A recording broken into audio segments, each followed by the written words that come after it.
Bienvenidos a una nueva entrega de La Voz del Tribunal Constitucional. En este programa exploraremos cuestiones claves relacionadas con la Constitución de la República Dominicana y el papel fundamental del Tribunal Constitucional en su defensa. Nos adentramos en el derecho a la salud de nuestro país y cómo esta alta corte, garante de la supremacía de la Constitución, en su rol de guardián de este derecho fundamental. Además, tendremos una invitada muy especial, Silvia Serrano, una destacada especialista colombiana en derecho a la salud. Además, les presentamos un documental que recoge jurisprudencia de este órgano jurisdiccional que han sentado precedentes en el tema que nos ocupa.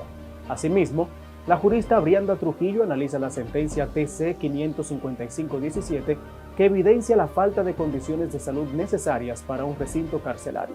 Iniciamos el contenido de hoy con el artículo 61 de nuestra Carta Magna.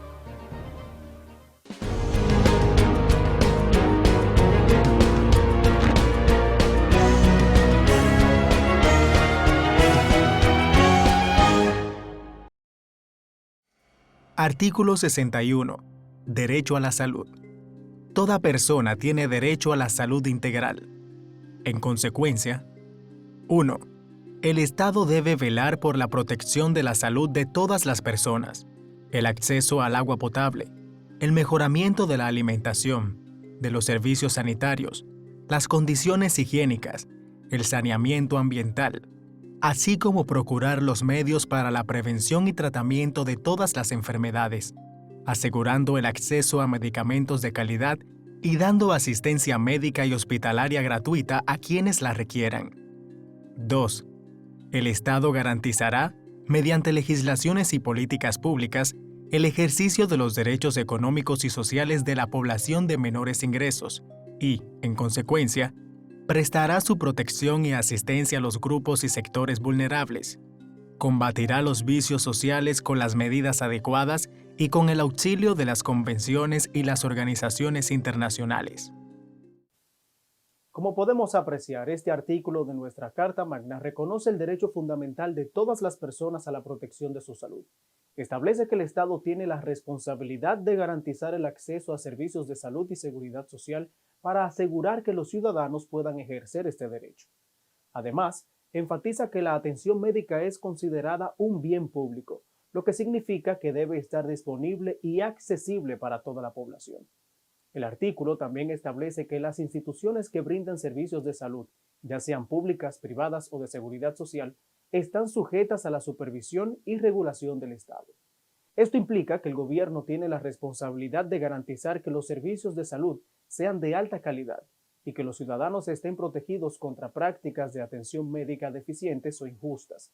Además, se menciona que el Estado regule el acceso a los servicios de salud y controla los costos relacionados con la salud para evitar que los ciudadanos tengan que asumir una carga financiera excesiva por su atención médica. Hacemos una breve pausa y quédese con nosotros, que al regreso hacemos contacto con Mildred Abreu Hernández. Ella conversa con la jurista colombiana Silvia Serrano acerca de la judicialización del derecho a la salud. No le cambie.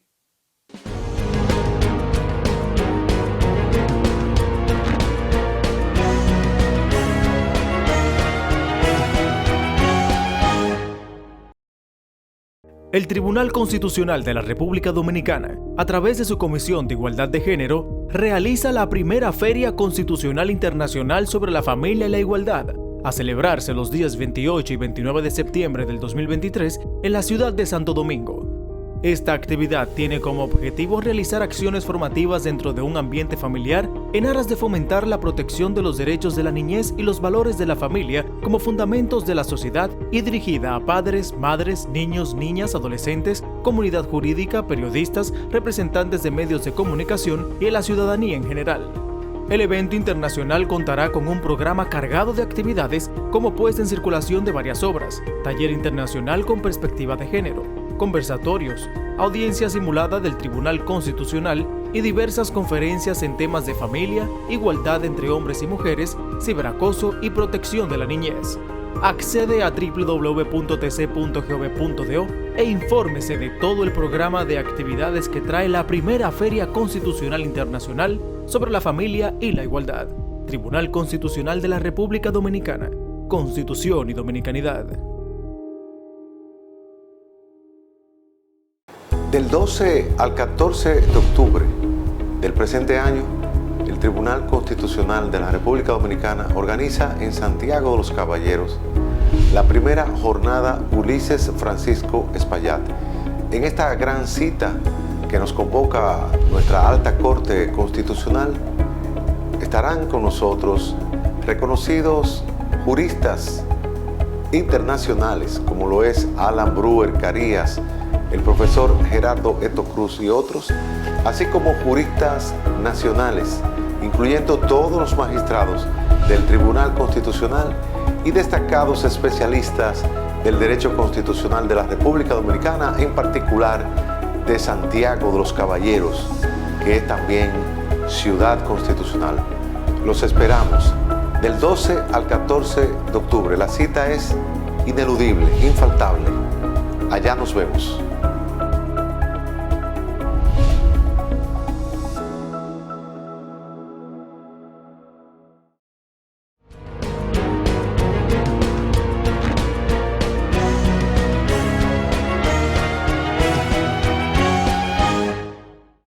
Gracias por mantenerse en sintonía con su espacio La Voz del Tribunal Constitucional.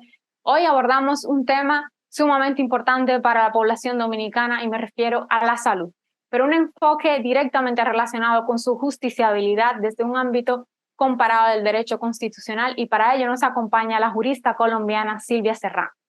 Silvia Serrano es una abogada colombiana, máster en Derecho Internacional por la Universidad de Georgetown. Además, posee un máster en Argumentación Jurídica por la Universidad de Alicante en España. Actualmente es co-directora de la Iniciativa Salud y Derechos Humanos del Instituto O'Neill para la Salud Nacional y Global de la Universidad de Georgetown.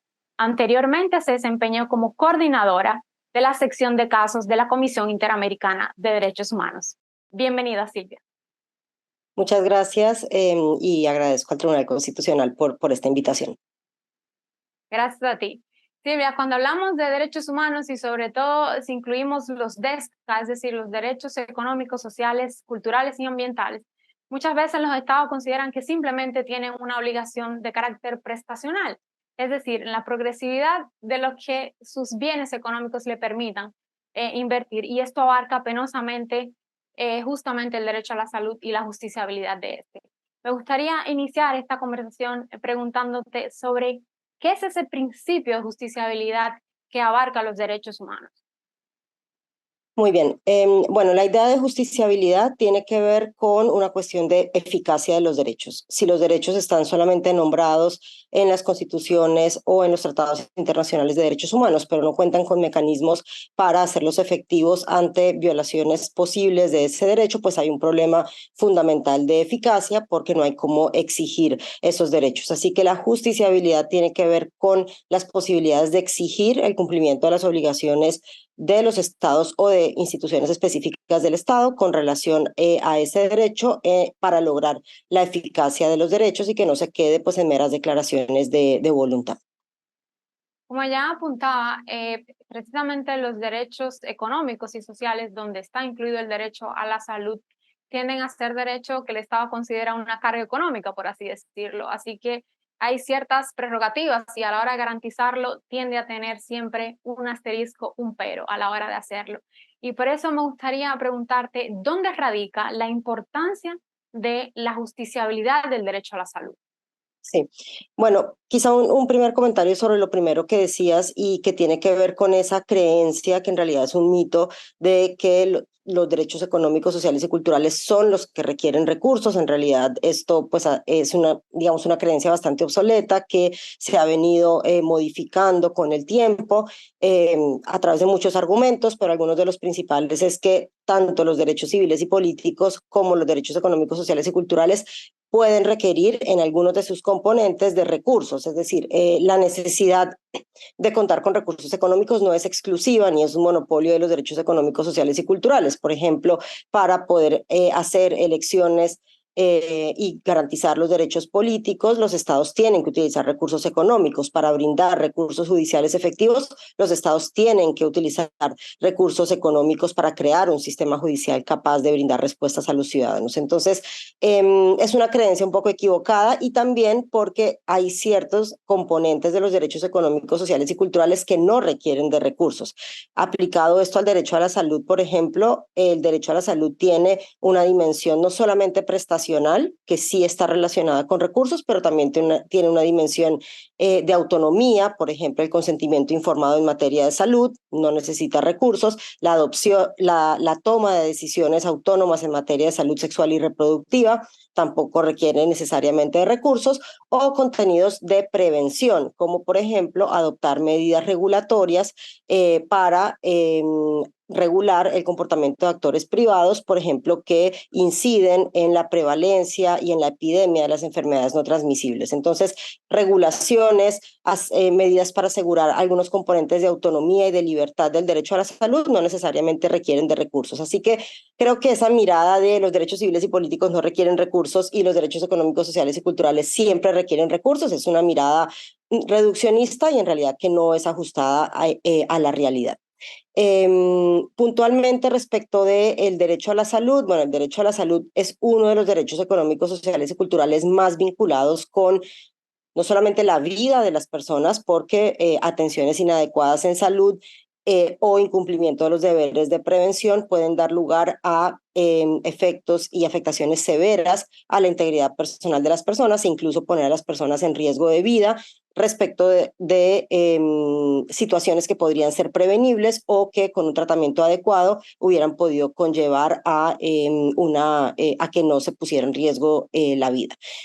Además, es un derecho muy vinculado también con la dignidad humana, entendiendo la vida en un sentido de vida y dignidad. Así que primero, desarticular un poco esa creencia equivocada que distingue de manera tajante a los derechos civiles y políticos de los derechos económicos, sociales y culturales, y destacar la importancia puntualmente del derecho a la salud, y quizá lo puedo abordar un poco más adelante, pero hay maneras a través de las cuales se puede dar un tipo de justiciabilidad del derecho a la salud que sea capaz de responder a estos desafíos e inquietudes en materia de recursos económicos, pero creo que lo podemos desarrollar un poco más adelante.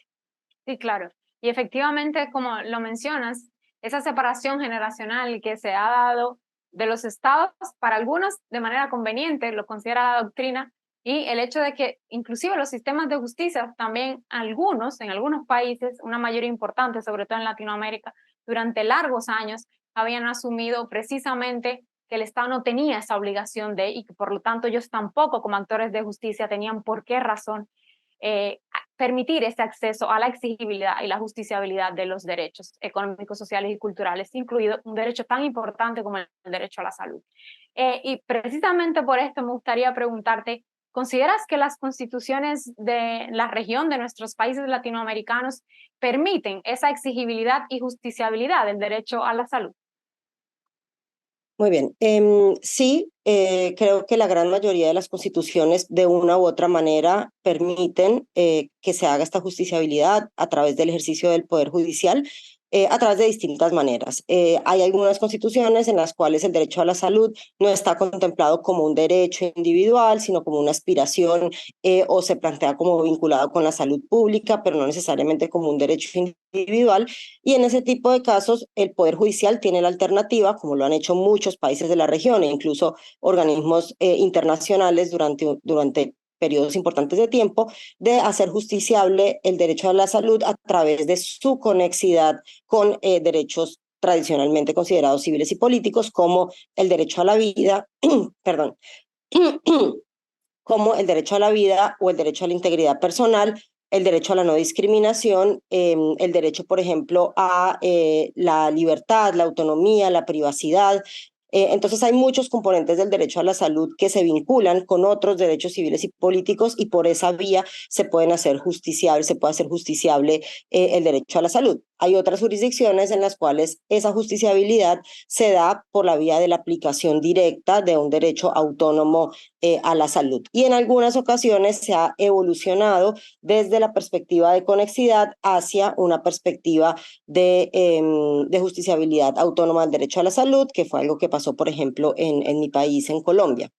Eso por un lado, diferentes alternativas de cómo hacer justiciables el derecho a la salud.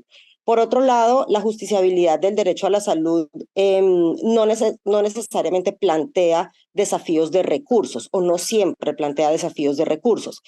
Por ejemplo, como lo mencionaba antes, hay dimensiones del derecho a la salud que no están vinculadas con el elemento exclusivamente prestacional y que pueden ser fácilmente materia de justiciabilidad. Por otra parte, hay una serie de obligaciones inmediatas que tienen los estados en materia de derechos sociales y esto ha sido desarrollado ampliamente por los organismos internacionales que supervisan los tratados de los que República Dominicana y gran parte de los países latinoamericanos son parte. Y esto indica que hay unas obligaciones que sí son de realización progresiva y otras que son obligaciones de carácter inmediato. Dentro de las obligaciones de carácter inmediato, que son las que son más fáciles de hacer justiciables, está el de no discriminación y la de adoptar ciertos pasos, adoptar pasos deliberados hacia la plena realización. Es decir, la progresividad no significa que es una justificación para mantenerse estático, para no dar pasos y para no progresar en eso. Entonces, esta idea de adoptar pasos deliberados y de no discriminación respecto del estado actual de desarrollo del derecho a la salud son obligaciones de carácter inmediato que son más fáciles de hacer justiciables. Pero aún la dimensión de realización progresiva también puede ser materia de justiciabilidad. Esto puede hacerse de diferentes maneras, a través de una justiciabilidad menos fuerte, con un poquito más débil, por ejemplo, que diga, bueno, vamos a hacer justiciables el acceso a los bienes y servicios de salud que están previstos en el Plan Nacional de Salud. No sé bien cómo está definido el sistema de salud en República Dominicana, pero en muchos sistemas de salud pues hay un paquete mínimo de bienes y servicios de salud y medicamentos que deben estar cubiertos por los planes de salud. Entonces uno podría decir, bueno, es un componente prestacional, pero se podría hacer justiciable que cuando a una persona no le brindan ese servicio que está en el sistema, en el paquete de servicios que tienen que prestarse en el sistema de salud, pues esa falta de cumplimiento de algo que ya está establecido legalmente y con unos recursos económicos previamente asignados sería también fácilmente justiciable. Otra forma de hacer justiciable en la dimensión progresiva del derecho a la salud es cuando se plantea, bueno, están estos bienes y servicios de salud en el plan de salud, pero hay algunas cosas que son muy fundamentales para la vida, muy fundamentales para la dignidad, muy fundamentales para la integridad, que podrían estar incorporados en el sistema de salud. Esa puede ser una forma de justiciabilidad un poco más débil que le daría juego a los tribunales de decir, bueno, incorporo por vía judicial un bien y servicio de salud específico al plan de salud, siempre y cuando pues haya algunos elementos que demuestren la urgencia y la necesidad de incorporar ese bien y servicio en el sistema de salud. Y por último, otra alternativa que han utilizado algunos tribunales, como Colombia, como la Corte Constitucional de Colombia, la Corte Constitucional de Ecuador, ha sido utilizar la justiciabilidad del derecho a la salud más allá de brindar respuestas individuales, porque a veces se tiende a decir, bueno, cuando hay tanta justiciabilidad del derecho a la salud se genera una distorsión, porque solo esos que acceden a la justicia son los que pueden tener el acceso a los servicios de salud que están reclamando y no todas las demás personas. Por eso, para tratar de responder un poco a esa objeción, que es una objeción muy recurrente, algunos tribunales han dicho, no, más allá de brindar justicia en el caso individual, vamos a utilizar la masa de casos que recibimos para identificar cuáles son esos problemas de carácter estructural que hacen que se repitan y se repitan estas violaciones y que sigamos recibiendo casos y casos individuales sobre el mismo problema. Entonces vamos a dictar una orden que sea de carácter estructural, que incorpore a diferentes entidades del Estado para resolver esos problemas de carácter estructural y que no solamente quienes denunciaron en un mecanismo judicial individual se vean beneficiados de ellos, sino que se logren correctivos de carácter más general, de carácter más estructural. Efectivamente, Silvia, el derecho a la salud ha ido evolucionando en las constituciones e igualmente de manera directa en los tribunales, salas y cortes constitucionales, o inclusive en la Suprema Corte de los Estados, en los tribunales de amparo o de tutela, como se destina en algunos países. República Dominicana, de manera concreta, en la Constitución de 2010, estableció en el artículo 61 precisamente ese derecho a la salud para todos de manera integral, y de ahí se derivan varias prerrogativas que deben ser garantizadas por el Estado. El Tribunal Constitucional, por ejemplo, se ha visto básicamente apoderado para fallar unos 6-7 casos en materia de derecho a la salud asociados con diversas situaciones que se nos han presentado. Y de manera básicamente exitosa ha tratado de que esa decisión llegue no solo a las personas que han accionado, sino que tratar de abarcar a toda la población, a pesar de que a veces los poderes públicos que deben ejecutar esa decisión no lo han hecho, no solo para la persona que directamente ha sido afectada, pero tampoco para garantizarlo de manera general a la población, tristemente. Pero bueno, el tribunal está aunando esfuerzos para que se puedan ejecutar esas sentencias a la brevedad posible y que el Estado cumpla con su responsabilidad. Pero a través del organismo que tienes a bien codirigir, me gustaría, y sé los programas de investigaciones que llevan, me gustaría preguntarte cómo consideras, si evalúas la jurisprudencia de la región de las salas, cortes y tribunales constitucionales, ya mencionabas Colombia y Ecuador, me gustaría saber si consideras que el rol que han desempeñado hasta ahora permite esa garantía para exigir y la justiciabilidad del derecho a la salud, o si consideras que definitivamente nuestros tribunales aún les falta mucho por hacer y por dónde deberían encauzarse para garantizar el derecho a la salud.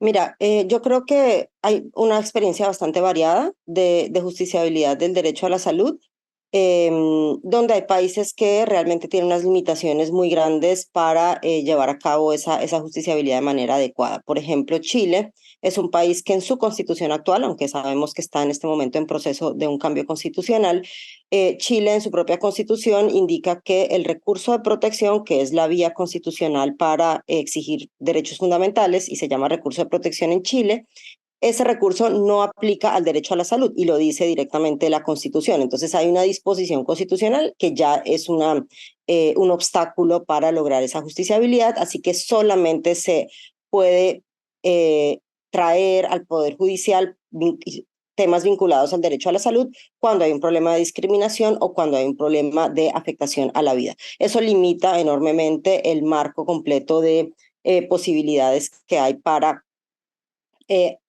responder a los problemas que generan violaciones del derecho a la salud.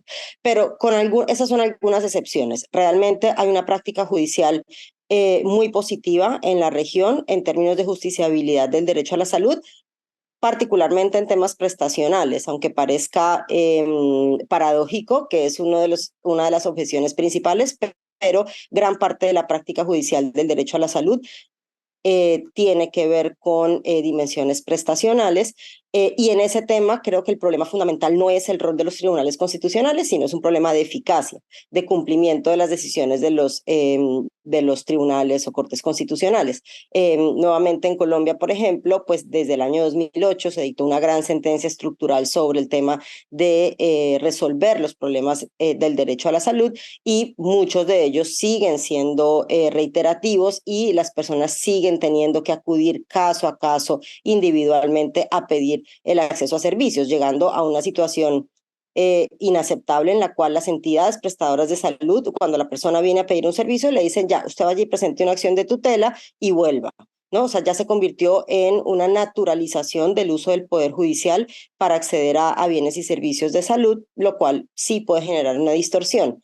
Pero esa distorsión no puede utilizarse para negar las puertas del Poder Judicial frente a violaciones. Lo que debería utilizarse es para corregir los problemas de fondo que generan que las personas tengan que acudir. Entonces, a mí lo que me preocupa mucho en los debates sobre esto es que se utilizan esos efectos para decir, entonces mejor que nadie pueda acceder al derecho a la salud y con eso resolvemos, en vez de decir cómo hacemos para que las personas no tengan, aún teniendo la vía disponible, no tengan que estar accediendo al derecho a la salud para obtener atención en salud. Entonces, eso un poco en cuanto a la práctica judicial respecto a esas dimensiones prestacionales, donde yo creo que el problema fundamental es de eficacia. Por otra parte, donde hay menos práctica judicial, tiene que ver con otras dimensiones del derecho a la salud, por ejemplo, la dimensión preventiva, que está un poco menos presente porque se trae menos a los tribunales. Entonces, ahorita, por ejemplo, en México se adoptó una regulación de etiquetado frontal de advertencia para desincentivar el consumo de alimentos no saludables. Ese tipo de medidas, también en Colombia, los impuestos saludables, han sido cuestionados por la industria afectada por estas medidas judicialmente, y en varios contextos, en Colombia y en varios países, se han dado decisiones muy favorables que respaldan las medidas de salud pública y esa dimensión preventiva que tienen esas medidas de salud pública, de las cuales apenas estoy mencionando algunas, también prohibiciones de publicidad a el tabaco, por ejemplo, en fin. Entonces, estas son algunas muy excepcionales decisiones judiciales que lidian con temas de prevención, pero la práctica judicial en el continente es que son la minoría y la gran mayoría son sobre cuestiones prestacionales. Y solamente para hacer una pequeña propaganda, nosotros desde el Instituto NIL, con el Instituto de la Judicatura en México, diseñamos una base de datos que es accesible, que está disponible, donde revisamos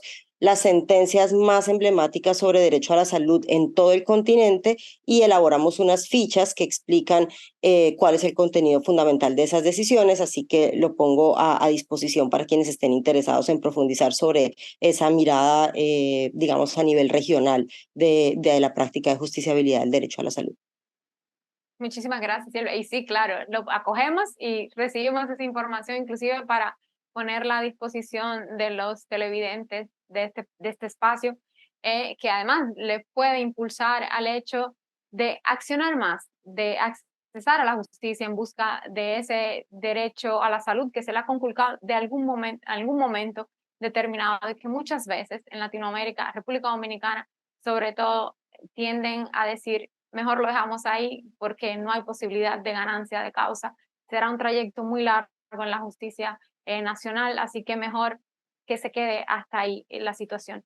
Me gustaría hacerte una pregunta relacionada a esos casos que probablemente lleguen un momento al Tribunal Constitucional Dominicano. Como ya apuntaba, hemos tenido casos no muy amplios, porque como sabrás, el tribunal es bastante joven, apenas se acerca a los 12 años, pero sí hemos tenido situaciones, por ejemplo, con la venta de agua a granel, desechos tóxicos, la exportación de algunos elementos químicos que penosamente llegan a nuestras costas, y así sucesivamente, situaciones con las prestadoras de servicios de salud, que tiende a ser un caso casi común en Latinoamérica en los tribunales. Pero también hay otras situaciones, sobre todo relacionadas con grupos vulnerables. Me refiero a personas en condición de pobreza o pobreza extrema que no tienen el mismo acceso a la salud que tiene una persona con un poco más de nivel económico, sea clase media o ya clase alta, rica. Definitivamente la pobreza es una gran debilidad a la hora de acceder a la salud, pero también las personas con algún tipo, los pacientes VIH, por ejemplo, o las mujeres en los servicios prenatales. Y me gustaría saber cuáles son los estándares que en un momento dado recomendarías que el Tribunal Constitucional tome en consideración de llegarle a algún caso de esta naturaleza. Bueno, es una muy buena pregunta. En cuanto a estándares del derecho a la salud que están relacionados con la cuestión que tú estás planteando, bueno, la Observación General 14 del Comité de Derechos Económicos, Sociales y Culturales de las Naciones Unidas es la observación general puntual sobre que orienta las obligaciones de los estados en materia de derecho a la salud, y luego hay otra que es la Observación General 22 que también tiene que ver con salud, pero acotada específicamente al tema de salud sexual y reproductiva. Estas dos observaciones generales son una herramienta muy buena para los estados porque define cuáles son esos distintos contenidos del derecho a la salud, que incluyen temas de accesibilidad, disponibilidad, aceptabilidad y calidad. Para el tema que tú planteas, particularmente los elementos de accesibilidad y disponibilidad son fundamentales. ¿Por qué? Porque el estándar de accesibilidad indica claramente que es accesibilidad sin discriminación. Y ese es un elemento, como decía antes, una obligación de carácter inmediato que tendría que ser exigible independientemente de la existencia o no existencia o la disponibilidad o no de recursos. Entonces, ese estándar de accesibilidad sin discriminación es fundamental. Luego hay otro estándar que tiene que ver con accesibilidad geográfica, es decir, este estándar que lo que busca es erradicar las disparidades geográficas que hay y que fueron súper visibles en el contexto de COVID. Obviamente ya existían, pero se visibilizaron en el contexto de COVID, donde había regiones de los países donde estaban acumuladas la gran mayoría de las camas de cuidados intensivos y otras zonas de los países donde había en una ciudad o en un departamento 1 o 2 camas de cuidados intensivos, ¿no? Obviamente, siendo esos departamentos donde se acumula más población en situación de pobreza. Entonces, este elemento de accesibilidad geográfica también, además de la accesibilidad sin discriminación, es fundamental para que se vayan cerrando esas brechas y esas disparidades en la disponibilidad de bienes y servicios de salud a nivel nacional. Otro componente de la accesibilidad es la accesibilidad económica, digamos, o asequibilidad, sin llegar a decir que los servicios de salud tienen que ser gratis para todas las personas, porque digamos que los organismos internacionales no se comprometen con un sistema de salud, no se comprometen con un sistema de salud en particular o con un diseño de un sistema de salud en particular, si lo que plantean es que tiene que haber un componente de asequibilidad económica, es decir, que la posibilidad de que una persona pueda acceder al sistema no dependa de una capacidad de pago elevada y que haya algún elemento de solidaridad en el diseño del sistema de salud. Entonces hay diseños de sistemas de salud, por ejemplo, que tratan de cerrar esas brechas y que quienes tienen la capacidad de pago contribuyan a subvencionar y financiar la prestación de servicios de salud a quienes no tienen capacidad de pago. Eso tiene que ver con el diseño del sistema de salud y asegurar esta asequibilidad económica o accesibilidad económica. Eso en cuanto al componente de accesibilidad, que definitivamente incorpora estándares que responden a la situación que tú me planteas de la población en situación de pobreza. Por otra parte, el elemento de disponibilidad. El elemento de disponibilidad, pues obviamente significa que haya disponibilidad suficiente sobre la base de los recursos disponibles, pero esa disponibilidad nuevamente no puede limitarse a una zona del país donde hay población con mayor capacidad de pago. Esa disponibilidad tiene que ser uniforme a lo largo del país. Puede ser que no haya la capacidad económica para asegurar tratamientos de particular complejidad o de altísimo costo para toda la población. Eso puede pasar y eso puede determinar decisiones de priorización de los recursos económicos disponibles para el sistema de salud. Pero lo que no puede haber es que haya servicios de salud que estén disponibles para un sector de la población y no para otro sector de la población, porque ahí entramos en un problema de desigualdad y de discriminación que nuevamente es exigible de manera inmediata. Y por último, respecto de grupos vulnerables, más allá del tema de pobreza, por supuesto, hay grupos vulnerables que están en una situación de peor acceso a los bienes y servicios de salud. Esto incluye población migrante, esto incluye personas con discapacidad.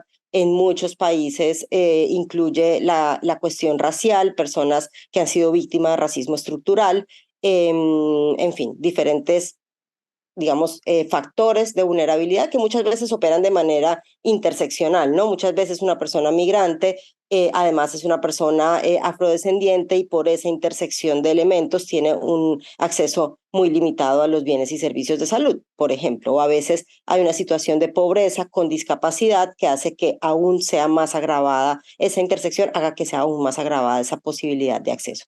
Entonces, el Estado obviamente tiene una obligación de equilibrar la cancha y de asegurar que todos esos grupos vulnerables tengan el mismo acceso a bienes y servicios de salud. Además, respecto de ciertos grupos específicos se requiere no solamente equiparar la cancha, sino también unos enfoques diferenciados, ¿no?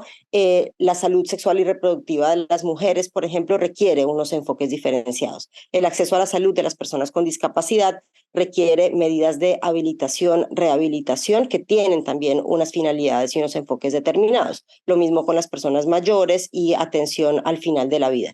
Entonces, también tiene que ver la cuestión de grupos vulnerables, no solo con asegurar que se acceda en condiciones de igualdad, sino que el sistema sea capaz de brindar esos enfoques diferenciados que se necesitan para ciertos sectores de la población. Así es. Muchas gracias, Silvia. Gracias por este tiempo y sobre todo por hablarnos de un tema que mucha parte de la población dominicana entiende que es mejor no reclamar, que no es mejor no exigir, y que inclusive lo que hablabas de esa accesibilidad a ciertos servicios, sobre todo cuando hay discapacidad, pobreza o inclusive si hay VIH, pobreza y discapacidad. El acceso a ese antirretrovirales no tiende a ser muy fácil para ciertas poblaciones. Igual el servicio de las mujeres en materia de salud reproductiva, sobre todo a la hora de los servicios prenatales, inclusive a veces postnatales, tiende a ser todavía una deuda pendiente en la región y en nuestro país también. Los tribunales dominicanos, sobre todo en materia de amparo, han tenido a veces ciertos reclamos, a veces no han prosperado anteriormente, porque hoy en día definitivamente terminaría en el Tribunal Constitucional, y precisamente por eso te hacía la pregunta, porque como es una realidad social, es una realidad que definitivamente deberá llegar a un momento de justiciabilidad y que así debe ser, porque definitivamente no se puede hablar de derecho a la vida, no se puede hablar de una vida digna, de un proyecto de vida, si no hay un derecho a la salud. Así que deben definitivamente convivir los derechos todos, sin separación de generaciones y mucho menos justificando que hay un tema prestacional y puramente económico para garantizarlo. Muchas gracias de verdad, Silvia. Muchísimas gracias a ustedes por la invitación. Estuvimos conversando con la jurista colombiana Silvia Serrano sobre la justiciabilidad del derecho a la salud desde una perspectiva constitucional de derecho comparado. Manténganse en sintonía con su espacio La Voz del Tribunal Constitucional, porque tras la pausa nos acompaña mi compañero Tomás Marte con un documental sobre el derecho a la salud en la República Dominicana.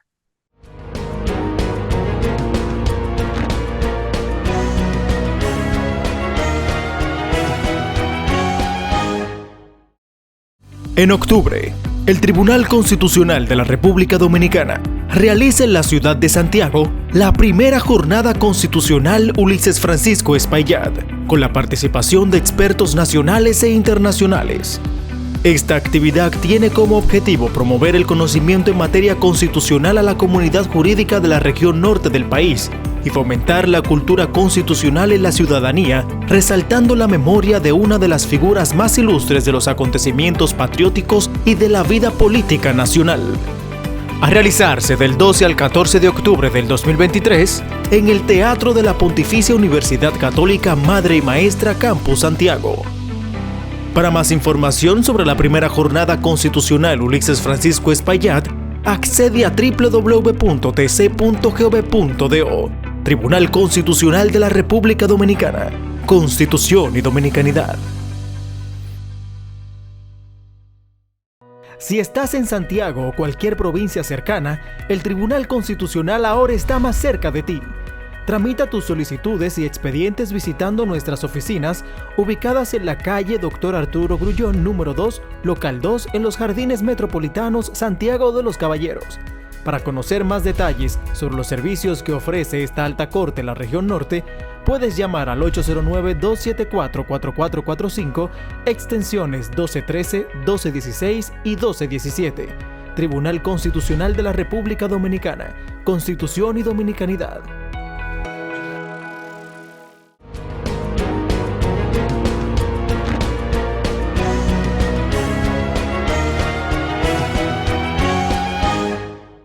Queridos compatriotas, la Constitución de la República Dominicana contiene los elementos fundamentales para asegurar la convivencia de todas las dominicanas y dominicanos en nuestro país e incluso de los extranjeros que nos visiten. La Constitución es sabia La Constitución se refiere a cuestiones fundamentales que necesitan del apoyo de poderes públicos, en este caso, de lo que vamos a hablar, del poder legislativo, de las leyes complementarias de la Constitución. Hemos estado insistiendo desde el Tribunal Constitucional, este servidor en especial, sobre la necesidad de dotar al país de las leyes complementarias que nuestra propia Carta Magna manda al legislador a que apruebe como una manera de dotar de garras a la propia Constitución y de completar todo su espectro, su alcance normativo. Hemos estado insistiendo en ese sentido. Algunas de esas leyes han sido aprobadas, otras no han sido aprobadas. Y siempre nosotros ponemos de ejemplo el caso de los indultos. De conformidad con la Constitución nuestra, se puede conceder indultos. El presidente de la República puede hacerlo los días 27 de febrero, 16 de agosto y 24 de diciembre, pero de conformidad con la ley. Resulta y viene a ser, como dice el pueblo, que no existe ley de indultos en la República Dominicana. Y como consecuencia hace años que no se otorgan indultos y sin embargo nosotros tenemos una sobrepoblación carcelaria que realmente necesita de que aquellos privados de libertad que hayan cumplido con un proceso de rehabilitación después de haber sido condenados, pues sencillamente se le conmute, se le perdone parte de la pena y para eso existe el indulto. Pero sin esa ley no será posible. Ahora, para que ustedes vean la actualidad del tema, pero nosotros hemos insistido también en una cuestión fundamental que ahora se revela de suma importancia. Hace unos días, el alcalde de Dajabón, don Santiago Riverón, señaló que un ciudadano europeo, pretendidamente de nacionalidad italiana, estaba comprando todas las tierras en la frontera de Dajabón, o en todo caso un gran número de terrenos, de parcelas, de propiedades. Y curiosamente, el Tribunal Constitucional y este servidor hemos estado insistiendo en la necesidad de que se dote al país de la ley complementaria de la que nos habla el artículo 10 de la Constitución Dominicana, que se refiere al régimen fronterizo, a la seguridad y al desarrollo de la frontera. Y por eso ese artículo señala que se declara de supremo y permanente interés nacional la seguridad, el desarrollo económico, social y turístico de la zona fronteriza, su integración vial, comunicacional y productiva, así como la difusión de los valores patrios y culturales del pueblo dominicano. Pero no solamente eso. Ese artículo señala que en consecuencia, en primer lugar, los poderes públicos elaborarán, ejecutarán y priorizarán políticas y programas de inversión pública en obras sociales y de infraestructura para asegurar los objetivos que se han señalado. Ahora, oigan bien, queridos compatriotas, para que ustedes vean que nosotros tenemos que ponerle más atención a los asuntos de la Constitución. Eso no son mandatos antojadizos. Eso se ha visto. Yo he conversado con ustedes sobre este tema. En México, ¿de qué se trata? Que el numeral 2 de ese artículo dice que el régimen de adquisición y transferencia de la propiedad inmobiliaria en la zona fronteriza estará sometido a requisitos legales específicos que privilegien la propiedad de los dominicanos y dominicanas y el interés nacional, ¿Qué significa eso? Que el constituyente dominicano quiso evitar que los extranjeros se apropien de las propiedades inmobiliarias en la República Dominicana. La propiedad inmobiliaria en la zona fronteriza estará sometida a requisitos legales específicos que privilegien la propiedad de las dominicanas y los dominicanos y el interés nacional. Pero eso está en el marco del artículo 10, que habla del régimen de seguridad. Imagínense ustedes que extranjeros de cualquier nacionalidad que sea adquieran todas las propiedades que están en la frontera o un gran número de esas propiedades. Ya realmente el interés nacional y la seguridad nacional dominicano están comprometidos. Entonces nosotros exhortamos al Congreso Nacional a que en la agenda legislativa priorizada que empieza que ya se está desarrollando. Nosotros estamos en el mes de septiembre. Nosotros creemos que ya en la próxima agenda legislativa priorizada se incorpore esas leyes complementarias, específicamente esa que se refiere a la propiedad inmobiliaria y el derecho que tienen los dominicanos de poseerla en la zona fronteriza. Así se estará cumpliendo con la Constitución, pero se estará protegiendo la seguridad nacional y el interés nacional y la identidad nacional de la República Dominicana. Será hasta la próxima vez, queridas y queridos compatriotas.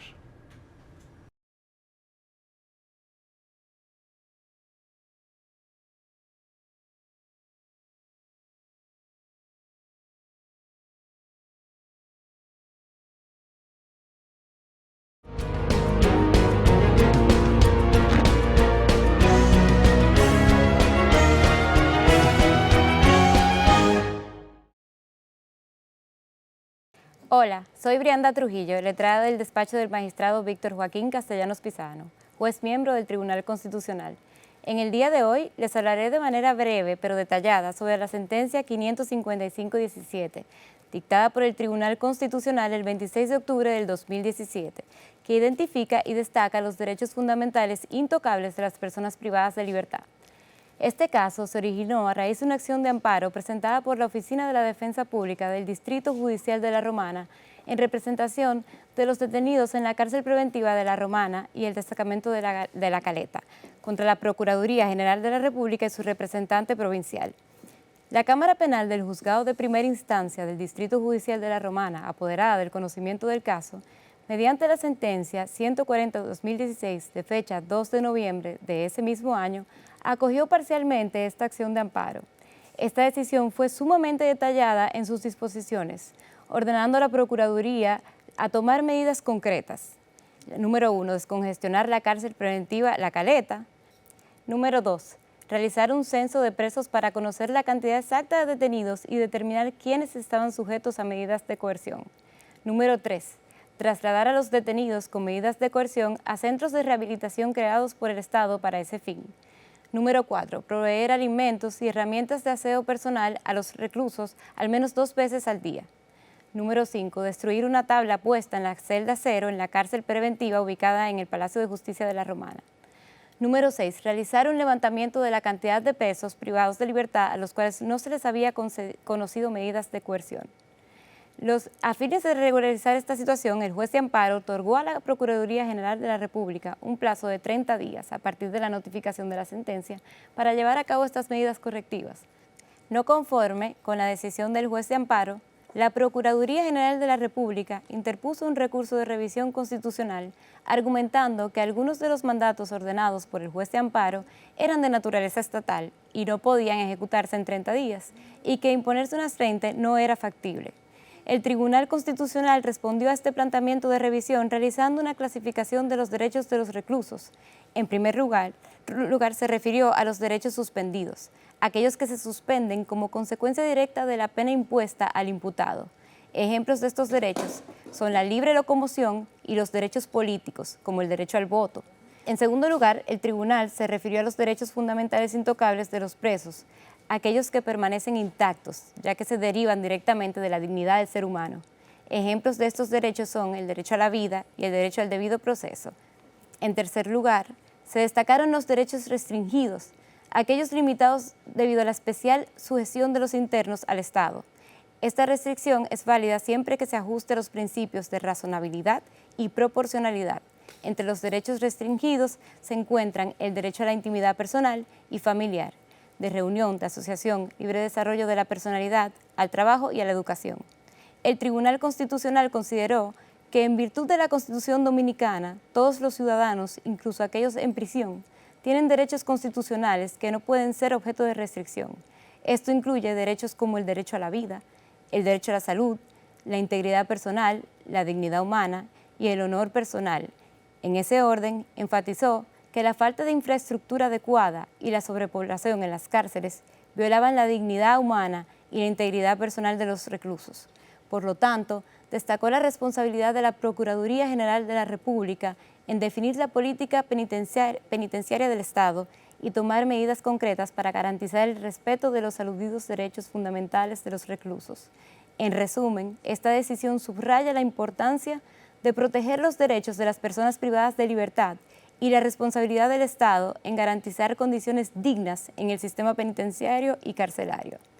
El Tribunal Constitucional modificó el plazo otorgado a la Procuraduría por parte del juez de amparo de 30 a 180 días y ratificó las 30 de 20,000 pesos originalmente impuesta por el Tribunal de Amparo por cada día de retraso en la ejecución y cumplimiento de esta decisión. La liquidación de dichas 30 se dispuso de manera equitativa en favor de los hogares CREA y la defensa civil. Es importante destacar que la solicitud de suspensión de la ejecución de la sentencia fue considerada inadmisible, ya que la decisión proporciona una solución integral del caso. Muchas gracias por su atención. Me despido deseándoles que pasen un buen resto del día.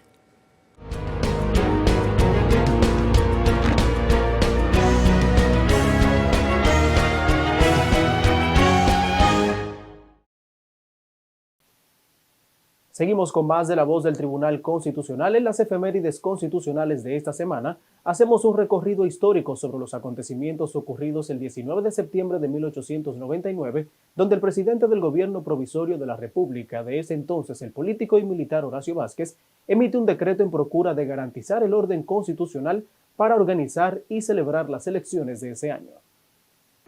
El 19 de septiembre de 1899, el presidente del gobierno provisorio de la República, general Horacio Vázquez, emite un decreto en procura de garantizar el orden constitucional, luego de que cerca de 2 meses antes fuera muerto a tiros en la ciudad de Moca el presidente de la República, Ulises Heró Lilis. El presidente Wenceslao Figuereo, popularmente conocido como Manolao, era el vicepresidente de la República en el gobierno del presidente Heró y por ello había asumido el poder. Al poco tiempo fue derrocado, pasando a ejercer la presidencia de la República el general Horacio Vázquez. El decreto del presidente Vázquez decía: es obligatorio dictar cuanto antes las medidas necesarias para que se restablezca el régimen constitucional que determine el pacto fundamental del Estado y para alcanzar esos fines se hace indispensable la reforma de la Constitución de la República.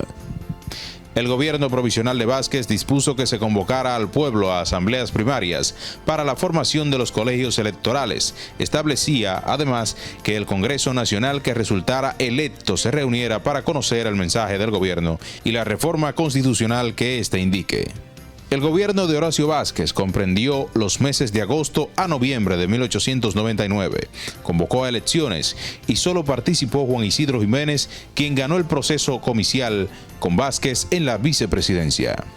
El Congreso Nacional continuó sus esfuerzos y nombró una comisión para que se encargara de redactar el proyecto que debía servir de base a los trabajos de reforma.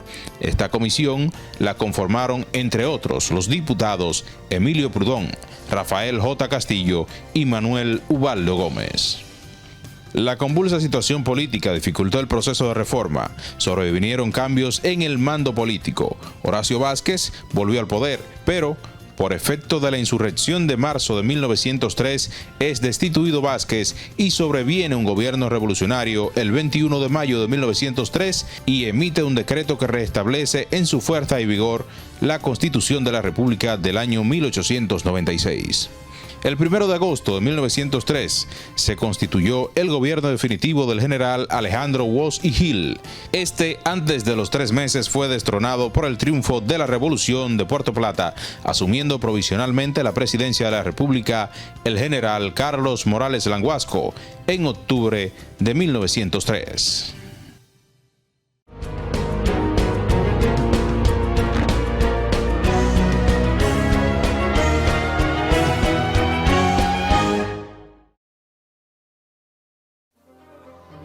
Gracias por habernos acompañado en el episodio de hoy. A lo largo de nuestra conversación aprendimos que el derecho a la salud no es simplemente un concepto abstracto, sino una realidad tangible que afecta profundamente la vida de las personas. La Constitución Dominicana reconoce este derecho como un bien público y esencial para todos los ciudadanos. Eso significa que cada uno de nosotros tiene el derecho de acceder a servicios de salud de calidad y recibir atención médica cuando más se necesita. El Tribunal Constitucional, como custodio de nuestra Constitución, ha intervenido en numerosos casos en los que se ha cuestionado o amenazado este derecho, desde la negación de cobertura médica por parte de administradoras de riesgos de salud hasta la calidad de la atención médica en centros de detención. El Tribunal Constitucional ha desempeñado un papel fundamental en la defensa de la salud como un derecho humano fundamental. Nos vemos la próxima semana para seguir aprendiendo acerca de nuestros derechos y deberes, así como el importante papel que realiza el Tribunal de las Garantías Constitucionales. Hasta la próxima.